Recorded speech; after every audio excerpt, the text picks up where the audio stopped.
வணக்கம் எல்லாருக்கும். எல்லாரும் நல்லா இருப்பீங்கன்னு நம்புறேன். நாங்களும் எல்லாரும் சூப்பர். சிறப்பு குழந்தைகளை வச்சிருக்கிற பெற்றோர்கள் மிக அண்மை காலமாக இப்போ நிறைய ஆக்கள் என்னட்ட கேட்குற கேள்வி வந்து, அக்கா பிள்ளைகளோட அவங்க ஒர்க் பண்ணி களைச்சு போயிட்டாங்க, ஒரு உதவி இல்லை, அப்பாக்கள் ஃபினான்ஷியலி ஓடியே ஆக வேணும், கண்டிப்பாக அம்மா மட்டும்தான் பிள்ளைகளோட ஒர்க் பண்ண வேண்டிய ஒரு சுச்சுவேஷன் இருக்குதுன்னும் போது அம்மாவுக்கும் ஒரு கட்டத்துக்கு மேலே ஃபிசிக்கலி மென்டலி அம்மா வந்து களைச்சு போயிடுவாங்க.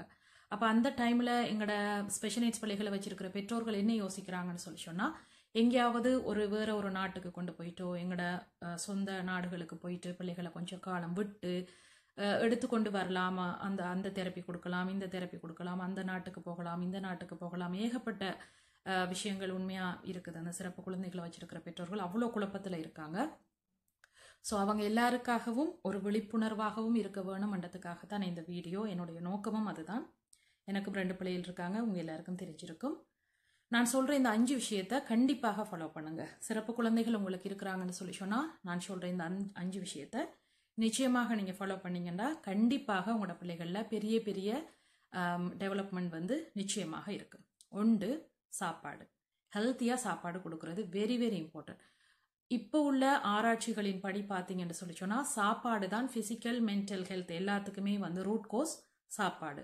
ஸோ உணவு பழக்கம் ஆரோக்கியமானதாக நிச்சயமாக இருக்க வேணும்.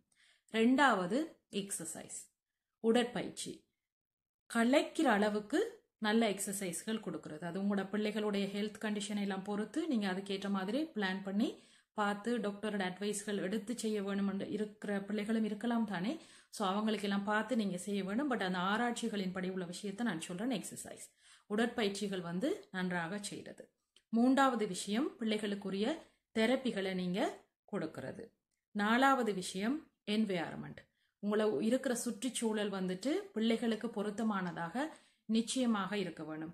நல்ல இயற்கையான சூழல்களில் பிள்ளைகளை கூட்டிக் கொண்டு போகிறது, ஒரு வாக்கிங். எனக்கு 2 டிக்டாக் அக்கௌண்ட் இருக்குது. ஒன்றில் பார்த்தீங்கன்னா ஓட்டிசம் சம்மந்தமான வீடியோஸ் போடுவேன், இன்னொன்றில் பார்த்தீங்கன்னா இந்த வீடியோஸ் எல்லாமே வந்து இயற்கையோட நாங்கள் வாக்கிங் போகிறது, அங்கங்கே போகிற விஷயங்கள் தான் இருக்குமே. எனக்கு உண்மையாக இயற்கையான விஷயங்கள் பிடிக்கும், அதோட பிள்ளைகளுக்குமே அது நல்லது. ஆனால் ஆராய்ச்சியுமே அதைத்தான் சொல்லுது, இயற்கையோட என்வைரன்மெண்ட்டாக நீங்கள் மாற்றுறது. இப்போ வீட்டுக்குள்ளே இருக்கும் போது எங்களோட பிள்ளைகளோட பிஹேவியரையும் வெளியில் ஒரு இயற்கையோட போனீங்கன்னா அந்த பிஹேவியரும் டோட்டலி டிஃப்ரெண்டாக இருக்கும். ஸோ அந்த இயற்கையோட உள்ள அந்த உங்களோட என்வைரன்மெண்ட்டை வந்து முடிஞ்ச அளவுக்கு கண்டிப்பாக நீங்கள் மாற்றுங்க. அடுத்தது வந்து screen time, wifi. Screen time வந்து குறிப்பிட்ட அளவு நேரம் மட்டும் நீங்கள் கொடுக்கறது பரவாயில்லை. ஒரு அரை மணி நேரமோ 3/4 மணி நேரமோ டைமரை வச்சுக்கொண்டு நீங்கள் தாராளமாக கொடுக்கலாம். அது இல்லாமல் சில பிள்ளைகள் பார்த்தீங்கன்னா 5-6 மணித்தியாலம் எல்லாம் ஸ்க்ரீன்லேயே இருப்பாங்க. கூடவே கூடாது. முடிஞ்ச அளவுக்கு இரவையில் நித்திரைக்கு போகும்போது வைஃபை எல்லாம் ஃபுல்லாகவே ஆஃப் பண்ணி விட்டுருங்க. ஸோ ஸ்க்ரீன் டைம் ஒரு கட்டுப்பாட்டுக்குள்ளே இருக்கணும். ஸோ இப்போ சொன்ன இந்த 5 விஷயத்தையுமே நீங்கள் ஃபாலோ பண்ணீங்கன்னு சொல்லி சொன்னால் உங்களோட பிள்ளைகள் வந்து நிச்சயமாக நல்லா வருவாங்க. அதை விட்டுட்டு நீங்கள் அந்த நாட்டுக்கு போகிறேன், இந்த நாட்டுக்கு போகிறேன், அந்த ட்ரீட்மெண்ட் செய்ய போகிறேன், இந்த ட்ரீட்மெண்ட் செய்ய போகிறேன்னு சொல்லி உங்களோட நேரத்தையும் பணத்தையும் விரயம் செய்யாதீர்கள். அதனால் எந்த பிரயோசனமுமே என்னை பொறுத்தவரையில் இல்லை. இது என்னுடைய எக்ஸ்பீரியன்ஸும் ஒப்பீனியனையும் தான் நான் சொல்கிறேன். மேபி ஸ்பெக்ட்ரம் வந்து கூடி குறைவாக தானே ஒவ்வொரு பிள்ளைகளுக்கு இருக்கும். ஒரு ஸ்பெக்ட்ரத்தை பொறுத்து ஒரு சில பேருக்கு ஒரு 6 மாதமோ 1 வருஷமோ எங்கேயாவது ஒரு இடத்துல கொண்டு போய் வச்சிருந்து கொண்டு வரைக்குள்ள சரியாக இருக்கலாம். எந்த கேள்வி என்னண்டா, எவ்வளவு காலத்துக்கு நீங்கள் இப்படி கொண்டு போய் எங்கேயாவது ஒரு இடத்துல வச்சிருப்பீங்க? சில பேர் என்ன செய்கிறாங்கன்னு சொல்லி சொன்னால், எல்லாருமே இங்கே இருக்கிறாங்க, தாத்தா பாட்டிகிட்ட கொண்டு போய் பிள்ளைகளை விட்டுட்டு வராங்க. ஸோ அவங்களுக்கு எந்தளவு விழிப்புணர்வு இருக்கும் எங்களோட பிள்ளைகளோட ஒர்க் பண்ணுறதுக்கு? சரியான மனசுக்கு ரொம்பவே கஷ்டமாக இருக்குது இந்த மாதிரி செய்கிறதையெல்லாம் பார்க்கும்போது எனக்கு. ஏனண்டா ஓட்டிசம்ன்றது வந்து ஒரு டிசீஸ் கிடையாது, அது ஒரு வருத்தம் கிடையாது. இப்போ ஒரு வருத்தம்னு சொல்லி சொன்னால் டாக்டர்ஸ் வந்து உங்களுக்கு சொல்லுவாங்க 6 மாதத்தில் உங்களோட வருத்தத்தை நாங்கள் சரி செய்திருவோம்ன்ற ஒரு டைம் ஃப்ரேம் வந்து உங்களுக்கு தருவாங்க. இல்லாட்டிக்கு 1 இயரில் உங்களோட பிள்ளையினுடைய வருத்தம் சரியாகிரும் அப்படின்ற ஒரு டைம் ஃப்ரேம் தருவாங்க. இதுக்கு ஓட்டிசத்துக்கு என்ன டைம் ஃப்ரேம் இருக்குது? எவ்வளோ காலத்துக்கு நீங்கள் இப்படியெல்லாம் செய்ய போகிறீங்க? அந்த கேள்வியை நீங்கள் உங்களையே கேட்டுக்கொள்ளுங்க. யாருக்காச்சும் அந்த மாதிரி ஒரு பிளான் இருந்தது, பிள்ளையில கொண்டு போய் இப்படி நாங்கள் வேறு வேறு இடங்களில் கொண்டு போய் விட்டுட்டு நாங்கள் வரப்போகிறோம் அப்படின்ற முடிவுகளை நீங்கள் எடுக்க போகிறீங்களா இருந்தால் எவ்வளவு காலத்துக்கு நீங்கள் செய்ய போகிறீங்க இதை? ஓட்டிசம் க்யூர் ஆகுமா? அந்த கேள்வியெல்லாம் நீங்கள் கேட்டுக்கொள்ளுங்க. கேட்டுட்டு அதுக்கு பிறகு நீங்கள் தாராளமாக முடிவெடுக்கலாம். ஏனெண்டா உங்களோட கஷ்டம் என்னன்றது கண்டிப்பாக உங்களுக்கு தான் தெரியும். எதனால் இந்த முடிவுகளை எடுக்கிறீங்கன்றதும் என்னால் நிச்சயமாக புரிஞ்சு கொள்ள முடியுது. ஏனெண்டா அப்பாக்கள் ஃபினான்ஷியலி ஓடிக்கொண்டே தான் இருக்க வேண்டிய ஒரு சிச்சுவேஷன் இங்கேலாம். அதே போல் அம்மாக்கள் மட்டும்தான் பிள்ளைகளோட ஒர்க் பண்ண வேண்டியதும் இருக்குது. அப்போ நமக்கு உதவி என்ற ஒரு சாமான் இல்லவே இல்லை. நாங்களே தனியாக ஓடிக்கொண்டிருக்கும் போது எங்களுக்கு ஒரு கட்டத்தில் ஃபெடப் ஆகிறது, களைச்சு போயிடும், ஃபிசிக்கலி மென்டலி டயர்ட் ஆயிடும். அதனால தான் நான் எல்லாருக்குமே சொல்கிறது, அம்மாக்களுக்கு ஸ்பெஷலி எப்போவுமே நீங்கள் உங்களை நீங்கள் நல்லா பார்த்துக்கோங்க. நல்லா எக்ஸசைஸ் செய்யுங்க, ஹெல்த்தியாக சாப்பிடுங்க, மெடிடேஷன், யோகா இந்த மாதிரி விஷயங்கள் எல்லாம் செய்யுங்க. உங்களுக்கு பிடிச்சதெல்லாம் செய்யுங்க. அப்போ தான் உங்களுக்கு உங்களோட பிள்ளைகளோட ஓட முடியும். இல்லாட்டிக்கு ரொம்பவே கஷ்டம் உங்களோட பிள்ளைகளோட ஓடுறதுக்கு. அப்போ அதையெல்லாம் வச்சு கொண்டு தான் நீங்கள் இந்த மாதிரியான முடிவுகள் எல்லாம் எடுக்கிறீங்கன்றது டோட்டலி அண்டர்ஸ்டாண்ட்.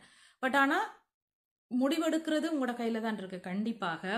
ஆனால் என்னுடைய கேள்வி, எவ்வளோ காலத்துக்கு நீங்கள் பிள்ளைகளை இப்படி கொண்டு போய் வைப்பீங்க? ஒரு ஒன் இயர், ஒரு 2 வருஷம் கொண்டு போய் வச்சுட்டு திருப்பி மறுபடியும் நீங்கள் எந்த நாட்டில் இருக்கிறீங்களோ அங்கே தான் வந்து ஆக வேண்டிய சிச்சுவேஷன் ஒருவேளை வரும்.